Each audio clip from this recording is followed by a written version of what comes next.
Have we hit the tipping point yet? Well, you look at the ruble, you look at the markets, you look at the capital flows. Do you think we've hit this tipping point? Well, I think over the last few weeks we've already been at a tipping point. As you say, I mean, the ruble's depreciated very strongly.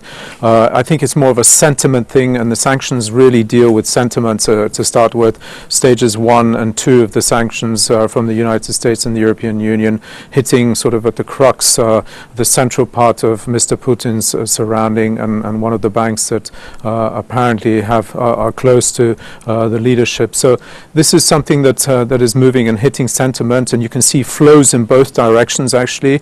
You can see and hear anecdotal evidence of people moving back money into Russia and others moving money out of Russia, the net capital outflows that we've seen over the last couple of years.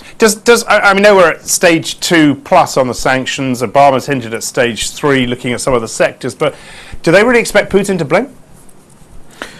Well, the thing here is, quite honestly, in the last 6 months, both sides have put us all in this situation, whether in the east of Ukraine or in the west of Ukraine. And none of the sides seems to want to step down, which is, put it mildly, unbelievable. So we're in this situation now. We have an escalation every day or every week of sanctions, of measures done by the United States, the EU on one hand and Russia on the other hand.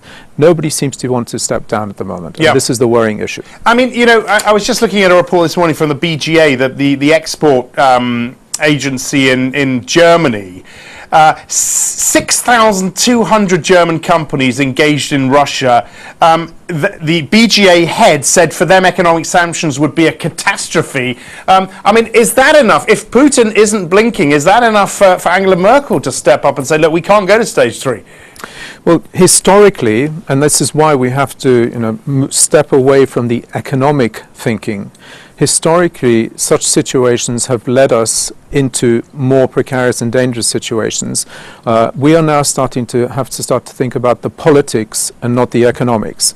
And obviously the economies of different countries are going to take the brunt of the spillover if politics moves on to the next stage. So this is why I say it's important for politicians to really think this through now on both sides. Do they want to move ahead with this?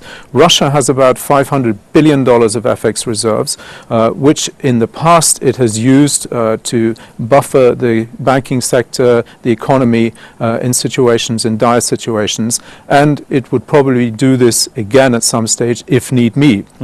If need be. So this is the situation we're in.